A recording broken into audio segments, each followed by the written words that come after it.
Good morning, and welcome to the Kimberly-Clark second quarter 2026 earnings call. At this time, all participants are placed on a listen-only mode. I'll now hand the floor over to Chris Jakubik, Vice President, Investor Relations. Please go ahead. Good morning, everyone. This is Chris Jakubik, Head of Investor Relations at Kimberly-Clark, and thank you for joining us. I would like to remind everyone that during our comments today, we will make some forward-looking statements that are based on how we see things today. Actual results may differ due to risks and uncertainties, and these are discussed in our earnings release and our filings with the SEC. We will also discuss some non-GAAP financial measures during these remarks. These non-GAAP financial measures should not be considered a replacement for and should be read together with GAAP results. And you can find the GAAP and reconciliations within our earnings release and the supplemental materials posted at investor.kimberly-clark.com. With that, I'll turn it over to Mike for a few opening comments. Thank you, Chris, and thank you all for joining us today. Hey, as I mentioned in our prepared remarks, our second quarter results demonstrate the durability of the growth engine we've built through Powering Care. We delivered our 10th consecutive quarter of solid volume plus mix performance, held global weighted share, posted another quarter of industry-leading gross productivity, and continued to invest for impact. We did this even as consumers remain pressured and category growth is moderating. At the same time, results were impacted by a few discrete but significant one-off items in the quarter that underpin our decision to adjust our full-year outlook. Despite these headwinds, the fundamentals of our business remain strong, and we're confident in our momentum entering the second half and into 2027. Our teams are executing with speed, agility, and great care to manage the business with discipline and navigate external dynamics. We're delivering superior science-backed innovation and value propositions around the world through our proven, repeatable playbook that positions us to continue to win with consumers. We're advancing the next phase of Kimberly-Clark's transformation and sharpening our focus on proprietary right-to-win spaces. Yesterday, we unveiled a proprietary alternative natural fiber innovation program, which has the potential to reshape the future of our industry. This is the culmination of more than 2 decades of materials and plant science expertise brought to life through Powering Care. We believe the program will enhance product performance for consumers, strengthen our long-term growth trajectory, reduce exposure to natural forest fiber cost volatility, and advance our natural forest fiber-free ambition. We also completed the successful launch of Arbex, our strategic joint venture with Suzano. We're making strong progress on our integration planning for Kenvue as well. We're excited and ready for what's next. We have a unique generational opportunity to create a new kind of health and wellness company, reimagine care for billions of people around the world, and to create lasting value for shareholders. With that, we'd like to open up the line for questions. Certainly. Everyone at this time will be conducting a question-and-answer session. If you have any questions or comments, please press *1 phone at this time. We do ask that while posing your question, please pick up your handset if you're listening on speakerphone to provide optimum sound quality. Your first question is coming from Nik Modi from RBC Capital Markets. Your line is live. Thank you. Good morning, everyone. Morning, Nick. Good morning. So just maybe you can unpack what exactly is going on in China, in terms of like how this all started and then what the path forward is. And then I have one more question after that. Yeah, I'll take that one. Hey, Nick, it's Russ. I would say the main message, is that we're very, confident in our products. We make high-quality products that are safe and perform well. And so we think that's going to lead the way to a recovery over time. But just a little more context, and I'll maybe make three points. First, there really is no scientific evidence backing the claims. We did, as we noted in the remarks, make multiple independent tests conducted by certified third-party labs that confirmed that our products are safe, and they were non-detect tests. Second, in terms of how we're handling it, our team is doing an excellent job navigating the situation. We're continuing to cooperate with the Chinese authorities who are managing the issue. And our strategy really is to continue to invest aggressively behind reinforcing the facts about our products and communicating quickly with transparency to consumers. and obviously engaging stakeholders like retailers and government agencies. And we've gotten excellent support from all of the stakeholders, which we're really grateful for. And then third, in terms of the outlook and what we expect going forward, we are not seeing any sequential deterioration in our sellout in China, but it also hasn't inflected positively yet. So we think we've been appropriate in the outlook for the balance of the year, considering that uncertainty. And while we are cautiously optimistic in some areas, I think these incidents have been occurring with greater frequency, and consumers are pretty smart and getting savvy about these things. We're also realistic that it's going to take a little time to kind of work through this. So hopefully that gives you some sense. Yeah, Nick, it's Mike. I'll just tag on. One, given kind of the social media environment, this is not the first time that's occurred to us. It probably is the largest, though. But I would say our purpose as a company is better care for a better world, and we take our responsibility to consumers as paramount in that, and we would never trade that off. And so we're very confident in the quality of our products, and so we believe we'll get this back to the right place. I would like to add, Nick, though, that brand foundations globally remain strong in the face of some of the discrete impacts, including the China issue that we're working through. Just to point out, and I think I made this in my prepared remarks, we're still sustaining positive volume plus mix growth. I think our 10th consecutive quarter of that. And then even in the quarter, I'd say holding overall weighted share in the quarter, although on the old cohort approach, up or even in about 70% of sales across the world. So I think we feel good about our brand fundamentals, and we're confident we'll be able to navigate this issue. Great. And then, Mike, it was a really noisy quarter, a lot of stuff going on. Maybe you could just give us some perspective on how you guys performed relative to your internal expectations, just so we can kind of ground ourselves. Yeah, I'll make a comment, but maybe I'll have Nelson give you that, because I think he's a little prepared for that thought line of thinking. But also, I would agree with you. It's a choppy environment, and so I'll come back to that. Yeah, so Nick, just to unpack a little bit the quarter and where we're at. I mean, the second quarter organic growth came in below our expectations. However, strong execution on the tariff refund that we received in the second quarter drove the better than expected and solid operating profit growth and EPS performance in the quarter. If we look at organic sales in Q2, we were about 100 basis points or so below our expectations. And this was driven primarily by the disruption in our China diaper business. The back half of June, keep in mind that was only just 2 weeks, as well as the trade inventory reduction in North America, which was largely concentrated in adult care and in one particular channel. And that was not something we contemplated when we gave you our outlook back in April, that bid. As well, lastly, as the softer category growth, because as you remember, we had talked about a 2.5% category growth trailing 12 months back in April, and now we're staring at about a 2%. As it relates to adjusted operating profit and EPS, the two came in ahead of expectations, as I stated earlier. And this is primarily due to the tariff refund benefit and the really solid productivity we delivered in the quarter, which was 6.4%, which both more than offset the higher levels of brand investment year over year. And, overall, despite the challenging operating environment that Mike referred to, which included maneuvering through the LA distribution center fire, all the Middle East incremental costs that we're managing through, and the China diaper disruption, we still had strong execution across all of our markets in general, and this enabled us to deliver solid bottom line and EPS, which was again ahead of expectations. Yeah, and then Nick, just back to your, the point, I would recognize, I think it is a very choppy environment generally for us globally, but I would say the category remains resilient in a choppy environment. If you go on a trailing 12-month basis, for the past few years, our categories on average have been about 2.5. And I think that reflects the essential nature of our categories that yield a little more resilient, more stable demand than other categories that I worked with in my past.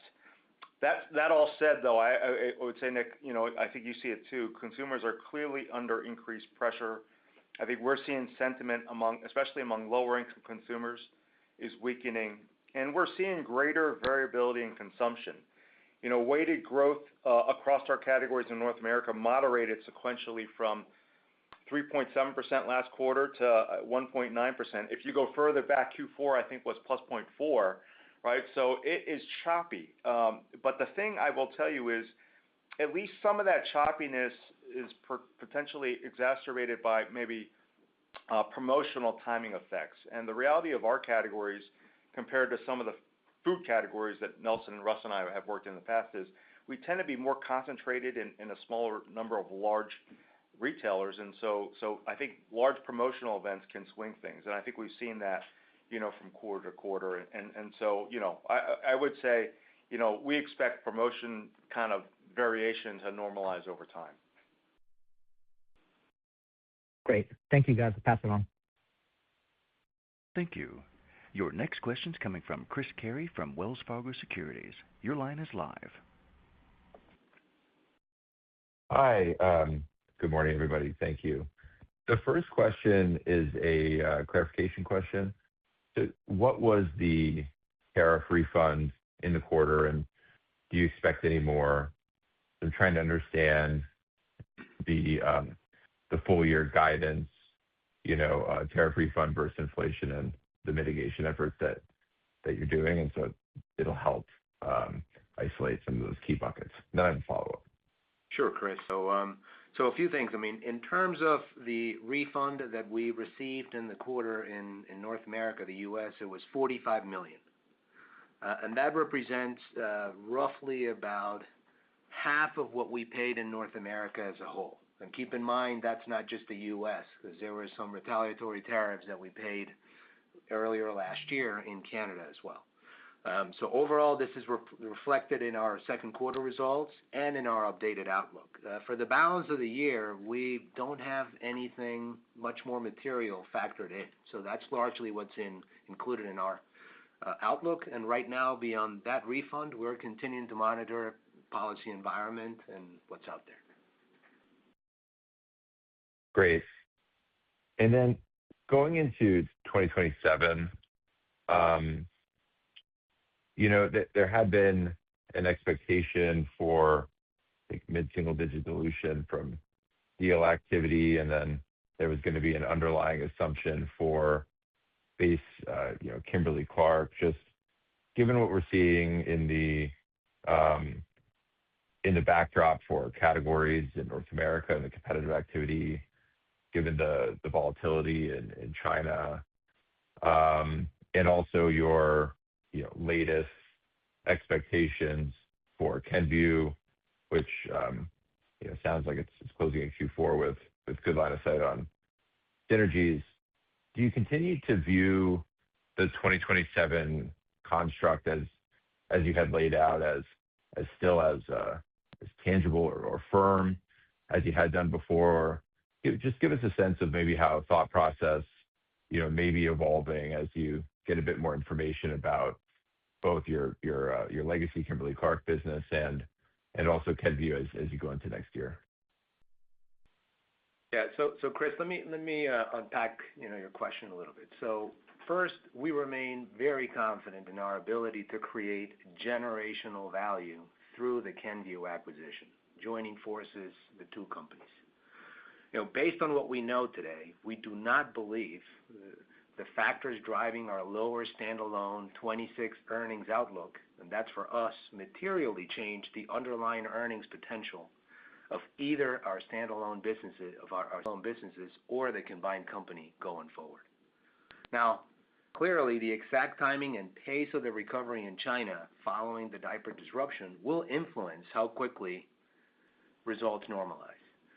There's also some uncertainty around commodities and the broader macro environment, given the ongoing Middle East crisis and volatility we're all managing through, the potential impacts on the inflation and consumers, as well as the exact timing of the further mitigating actions we may need to take. But some of those are already well underway, and that's why you see the outlook that we put forth. Given all those moving pieces, standing here today, it's early to provide a specific view on 27 because we still have a lot of things that need to land in the back half of the year, including the exact timing of the closing of the transaction. But as I said, we remain very confident in the underlying earnings power and growth potential of the new company. As we get closer to the close of the transaction and we have further clarity on all these move-in items over the next few months, we will provide an update on the overall view for 2027 and beyond. But rest assured that we remain very confident in the logic and the generational value that we see this transaction creating. Okay. Thank you very much. All right. Thanks, Chris. Thank you. Your next question's coming from Bonnie Herzog from Goldman Sachs. Your line Morning, is Bonnie. live.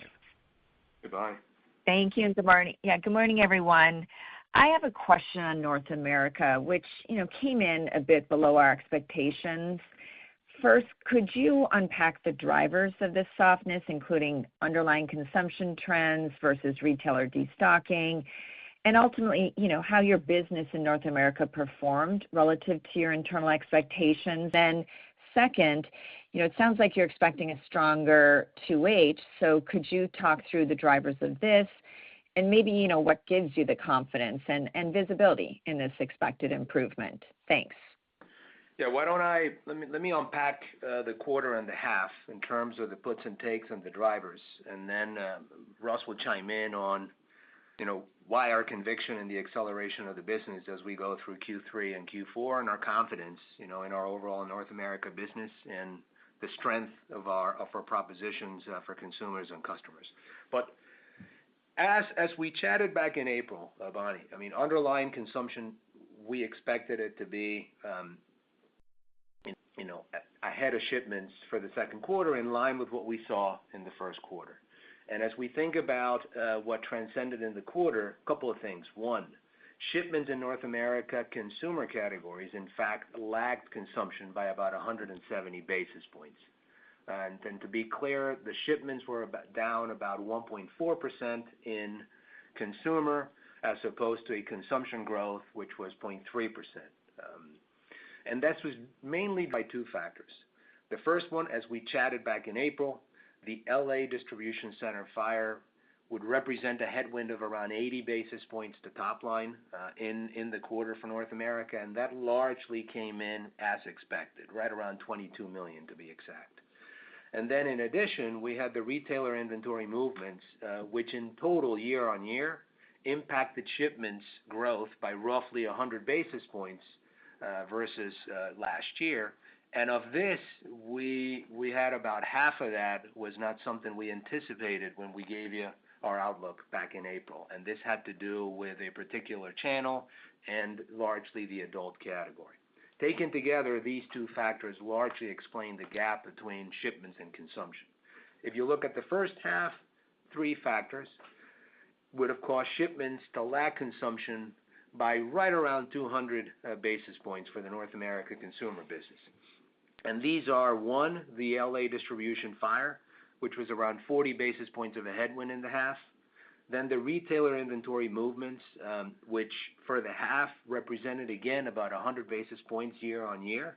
And then lastly, as we chatted back in April, we had heightened activation programming across several channels, particularly club, which started early in Q1. And for these, we had made the shipments largely in the end of 2025. But to add some color on, why, we see the second half gaining steam, I'll transfer over. Thanks, Nelson. Russ. Yeah, hey, Bonnie. I think overall, look, we are very confident in the health of our North America business. And while Nelson unpacked the drivers of the quarter, which was below expectations, if you kind of look at the bigger picture, we've gained, we've driven volume plus mix-led growth in 8 of the last 10 quarters. The trailing 12-month share, we've gained share in 70% of our sales base in North America. And if you look at the share in the quarter, the majority of the weighted average share decline was driven by that club distribution loss, which we talked about previously in the last couple of calls. And we do have a very strong innovation pipeline as well as brand investments coming. Our tissue business is performing extremely well. Our e-commerce business continues to perform really well. And in the second half, We'll be scaling those innovations, and we've got some very good activation planning as well as some revenue growth management actions coming.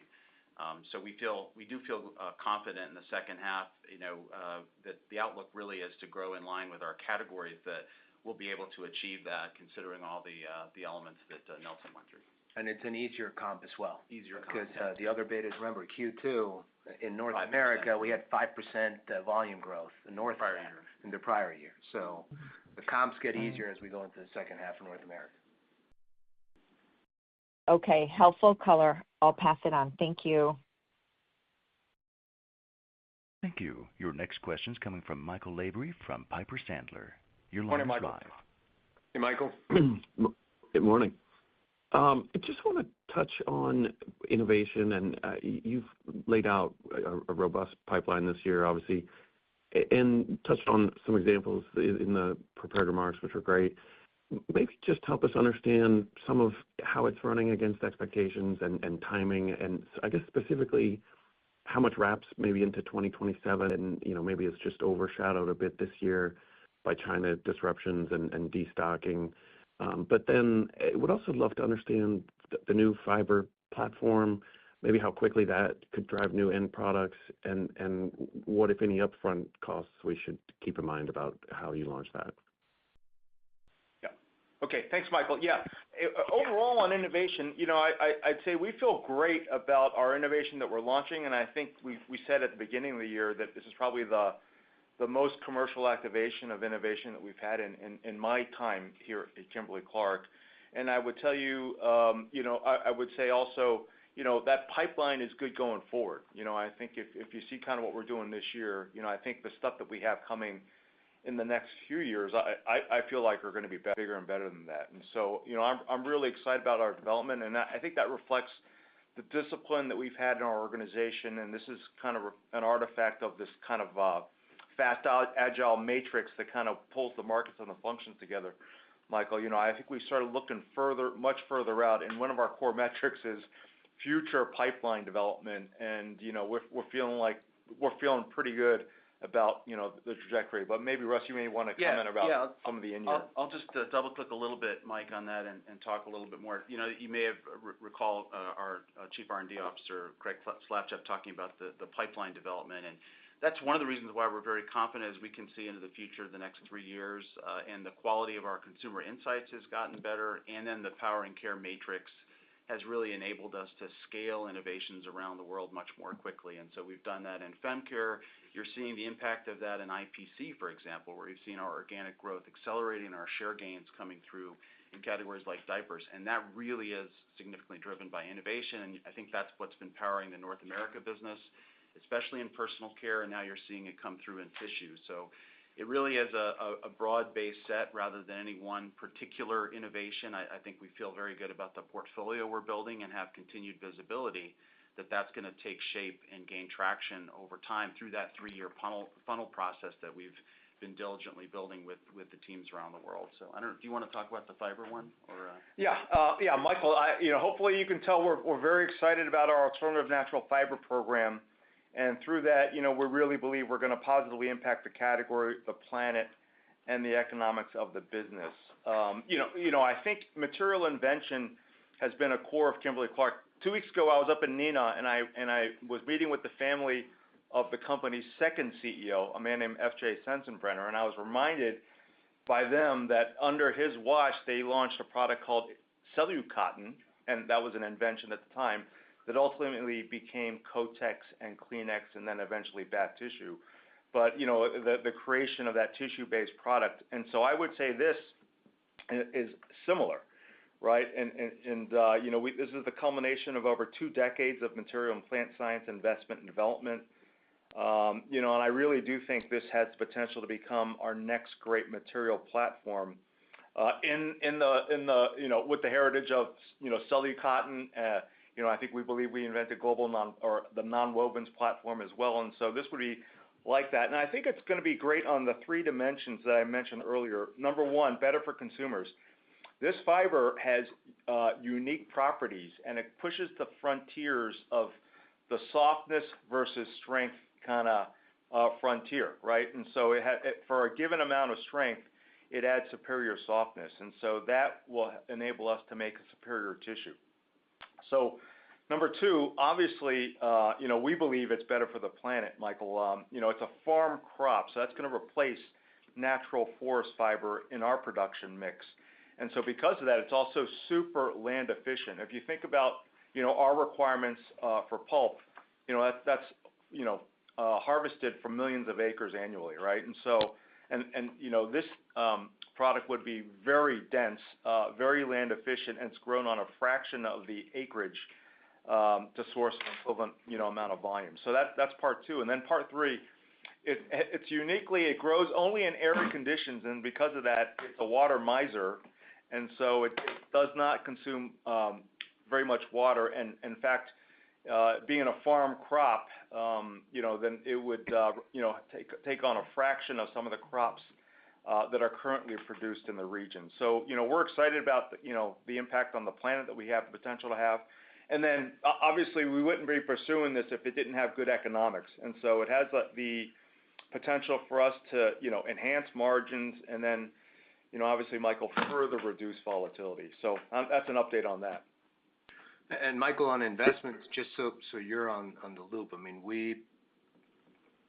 this has been factored into our investment profile for the last years. And anything we've invested and anything we've expensed has been part of the results we've been reporting, and we've included in our outlook for the next few years in our strategic plans the capital requirements to continue to drive this initiative of some of the other ones we're doing. Yeah, and I'm sure you may have a follow-up question, Michael, but one of the reasons we're talking about it now is because it's out there and we're breaking ground on a pilot facility. We've already acquired thousands of acres of land to grow this on, right? And so that we prefer not to acquire more land. We prefer to turn it into a cash crop for the farming community. And so again, having the larger community understand kind of what we're trying to do here, will also help us be a little more capital efficient. I know that's great color there. I'll go ahead and pass it on. Thanks. Okay, thanks, Michael. Thank you. Your next question's coming from Steve Powers from Deutsche Bank. Your line is live. Hey, great, guys. Good morning. Thank you. Mike, I was hoping we could go back to North America and really the competitive and promotional environment. Just love a little bit more perspective on how you've seen those conditions evolve over the past 6 months. To what extent it's sort of exacerbated that choppiness and maybe the lower category growth that you spoke to, and most importantly, how do you think it plays out over the balance of the year? Yeah, let me start, and Russ is all over this, but I would say I think if you look at the facts, clearly the promotion kind of environment is increasing slightly, right? And we're seeing that both from the other big branded competitors, but also some of the smaller brands, right? And so that I would say that that comes and goes in this category, and I think this is my 14th year here. And so we've seen, and I remember like periods of high promotion intensity, and then I would say the last several have been a little bit more moderated post-COVID, and I think the reality is, despite those swings, the reality is these are kind of very stable consumption categories where consumption doesn't change because of promotion, right? And so for us, I think having a business that is a little bit more stable allows you to run it more efficiently and allows you to bring the innovation that can help expand the category over time. And so for us, that's why, we're not big proponents of driving excessive promotion in our categories. But maybe, Russ, you can give them a little more color on that. Yeah, absolutely, Mike, and you said it well. I think, Steve, we're focused on developing compelling value propositions at every tier, every day, while maintaining, pricing and PNOC discipline over time. And in fact, in 25, our promo activity was below both pre-COVID levels and the category. And through the first half of 26, our promotional levels were down versus the prior year and the category in the majority of our categories. We did see, and this is perhaps what you're referring to, tick up in competitive activity across multiple categories, as well as we did increase promotional support in some categories, especially diapers, and that was specifically done for a purpose that's consistent with what Mike was outlining in terms of the philosophy to drive trial on key innovation launches. And we did also put some promotional activity into the marketplace to help us transition from that club distribution change that we had been talking about for a while. And we'd expect that to normalize for us, and we're going to remain consistently focused on delivering the compelling value propositions every day, and PNOC discipline. And so you look for that, promo activity for us to normalize over the balance of the year. And we're going to continue focusing on winning with innovation and brand building. And as Mike said, I think, we're confident that, over time, the wisdom of the fact that promotion doesn't grow the category will find its way back into the market. Great. Thank you for that. And then, I guess, Russ, this may be for you as well, but when you guys collectively talk about the Kenvue synergy planning running ahead of expectations, I guess for those of us on the outside, should we interpret that as, greater confidence, maybe faster realization of the existing $1.9 billion cost synergy target, or are you beginning to identify, incremental synergy opportunities via those original assumptions? Yeah, I think what it reflects is greater confidence in the path to achieve that we've outlined at this stage. It's still relatively early, but the bottom-up pipeline that we're building is based on specific initiatives in specific areas that are based on bottoms-up analytics. And now, as you probably noticed, we've got kind of 50 teams and 600 people working on this. So I would call them being execution, shovel-ready actions that we feel very confident in converting into a plan that we can confidently forecast, delivery of.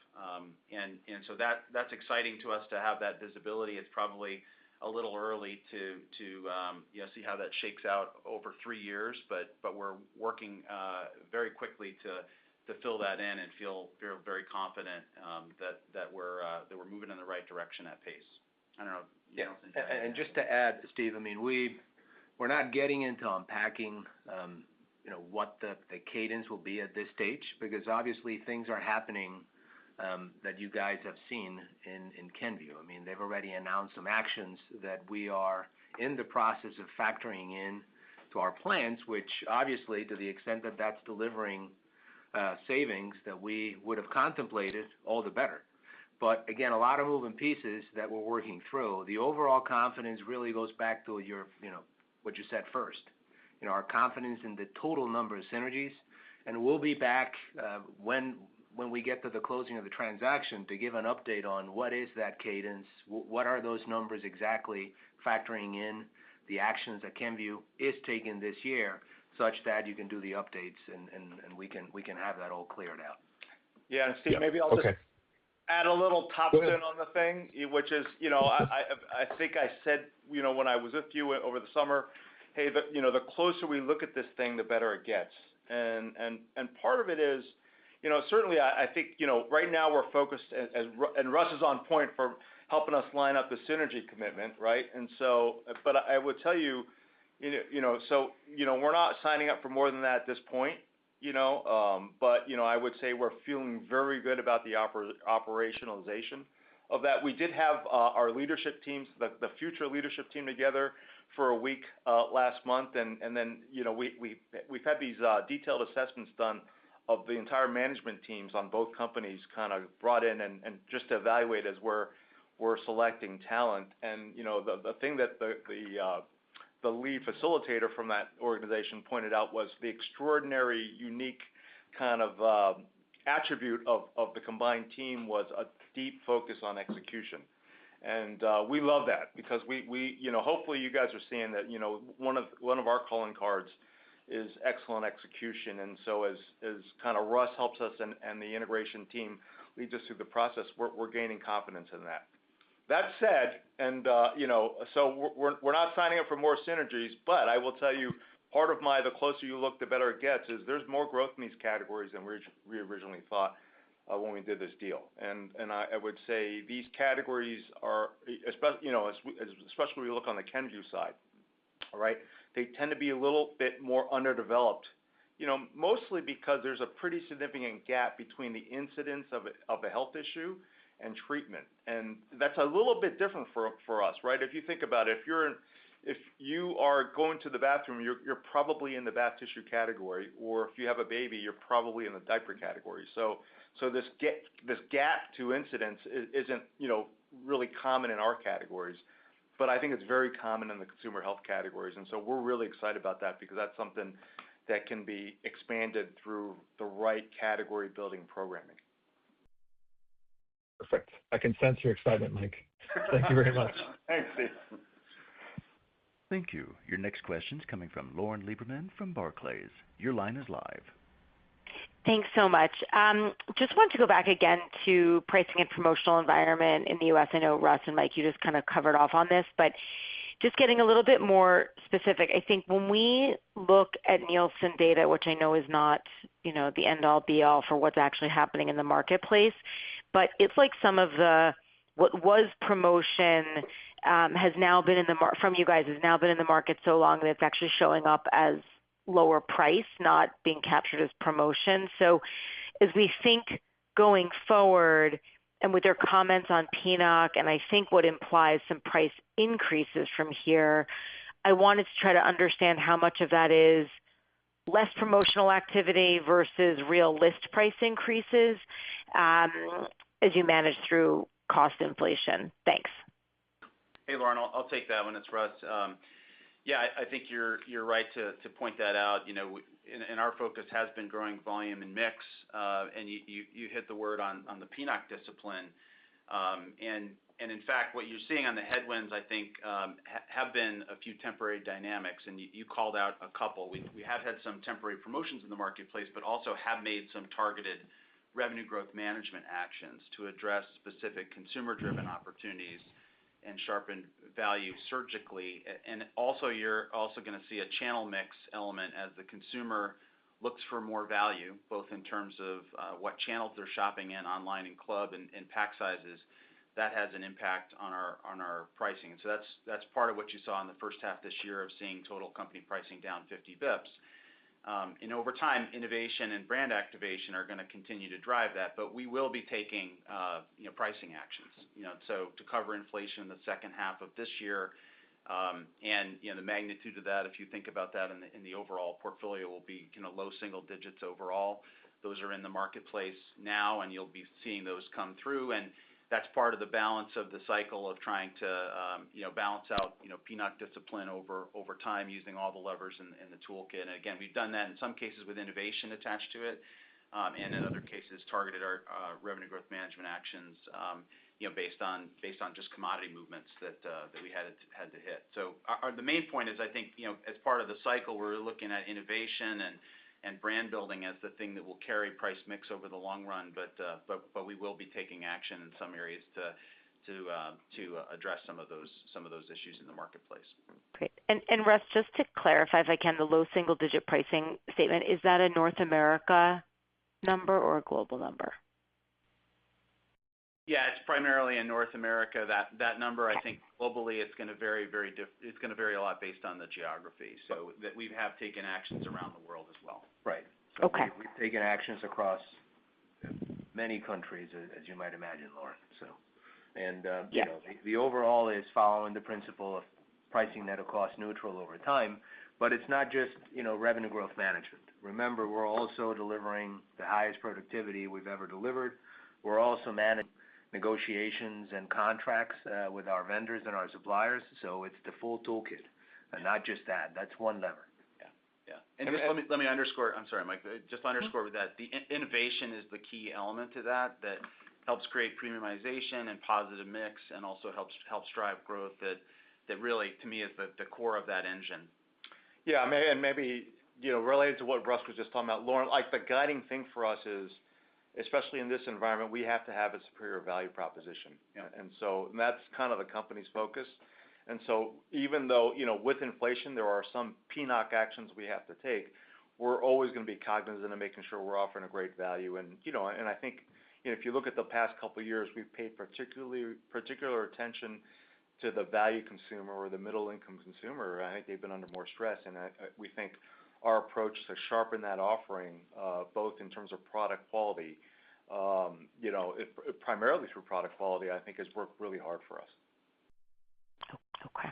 All right. Thanks so much. Thank you. Your next question is coming from Robert Moskow from TD Cowen. Your line is live. Hey, thanks for the question.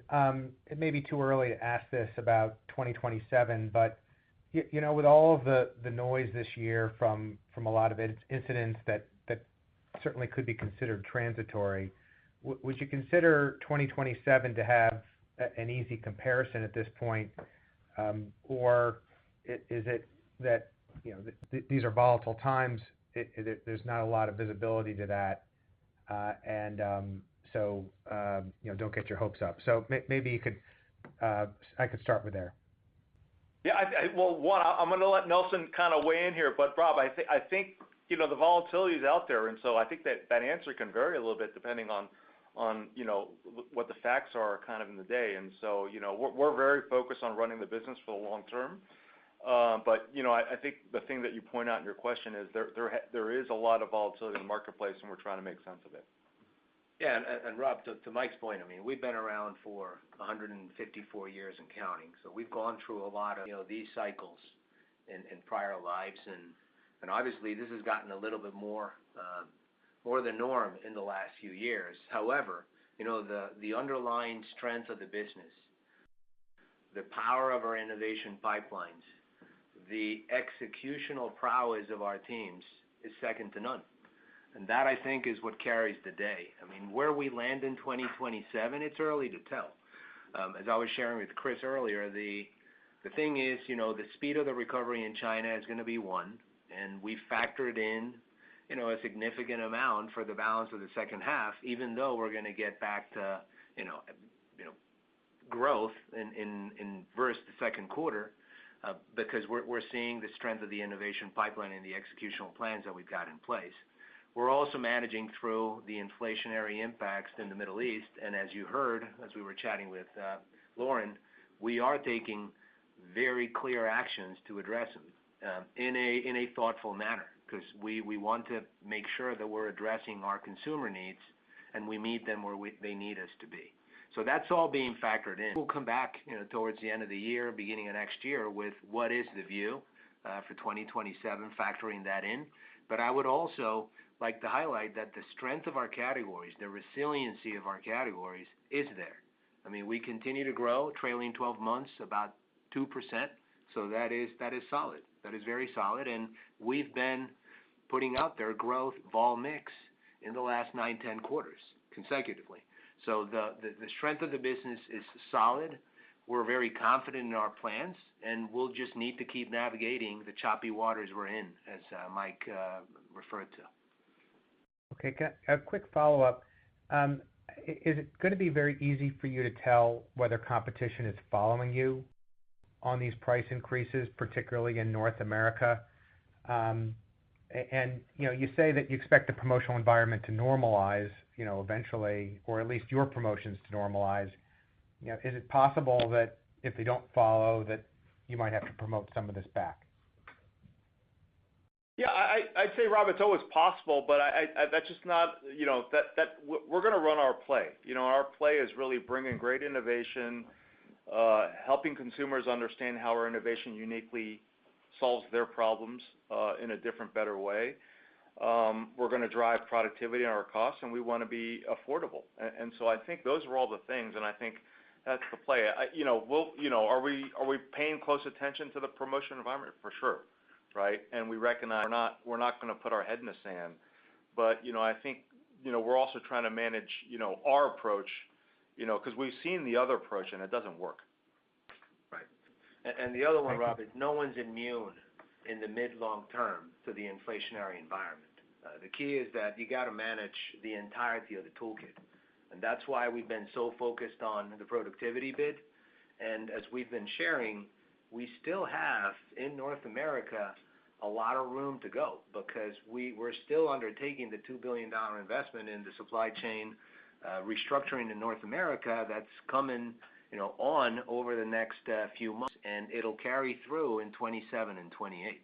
So there's a lot of firepower on that end to manage, but again, we need to see how things play out over the next few quarters. Right. Rob, you may remember, I think I talked to you back when I used to work in the snack category, and there promotions do drive incremental consumption. And by the way, so if your promotions are profitable, but then that's a viable strategy. But this is not the case in these categories. It's the opposite. Thanks, Mike. All right. Thanks, Rob. Thank you. Your next question's coming from Peter Grom from UBS. Your line is live. Great. Thank you. Good morning, guys. Hey, Peter. I was hoping to just get some perspective, on the input cost environment. So you noted in the prepared remarks, $150 million of inflation in the back half of the year, consistent with the range you provided back in April. Obviously it's a volatile external environment. So maybe can you help unpack what's embedded in that assumption? And as we think about the back half, is the headwind evenly weighted or more pronounced in the third quarter?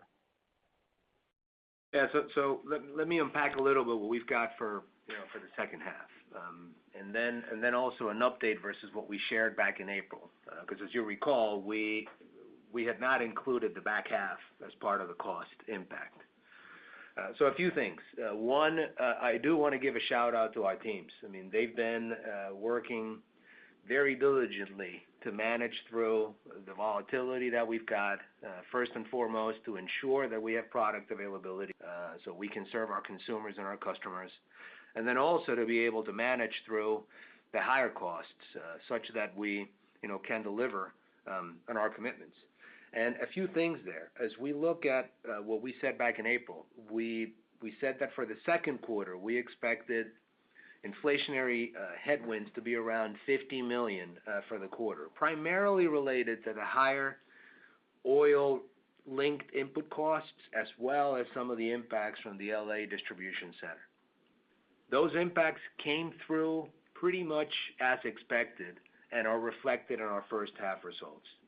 As we look into the second half, what we said back then was, and that's in April, that if oil prices were to remain at around $100 per barrel, we could potentially face gross incremental input cost headwinds in the back half of the year of around $150 to $170 million, and that we had not included that nor any mitigating actions in our back half outlook. Currently, based on where oil prices are and the actions that we've started to undertake, our estimate for the second half is to be right around $150 million of gross input cost headwinds. And these impacts are now fully incorporated into our outlook. Through a combination of mitigating actions already underway and the tariff refund benefit that we got in the second quarter, we now pretty much expect to fully offset these incremental costs and maintain pricing net of cost inflation at roughly neutral levels for the full year. Great. And then just more one of a housekeeping on kind of what's going on in China. I think it was a 50 basis point headwind in 2Q. The guidance assumes a 100 basis point headwind for the year. So just trying to understand how we should be thinking about the phasing in the back half. Is it more pronounced in 3Q, and then you're assuming some improvement in 4Q? And then, Russ, I think you mentioned you haven't seen any sequential deterioration, but it hasn't yet inflected. So just help us understand what you're kind of assuming in that 100 basis point headwind as well. Yeah, so basically the 100 basis point that you would do is we for the second half, that becomes about 200 basis points, and that's more or less evenly distributed in Q3 and Q4. That's kind of the way to look at it. And then from a profit standpoint, operating profit, also we expect roughly $70 million of headwind in the back half. Again, in operating profit, roughly half and half. That translates to about 16 cents of EPS, and that would be evenly split Q3, Q4. But I think you want anything else for Russ? Or no, I think you said it well. I think we've assumed modest improvement in the trend, but no inflections at this stage. Because we do feel like it's prudent to be conservative, given that sometimes these things can take a long time, and we've got to see a lot more unfold before we're confident in changing an outlook on that. Great. Thank you so much. I'll pass it on. Thanks, Peter. If we could take one more question and then wrap it up. Absolutely. Now, our last question comes from Javier Escalante from Evercore. Your line is live. Javier, how are you? Hey, Javier. How are you? I have a question for Ross and one for Mike.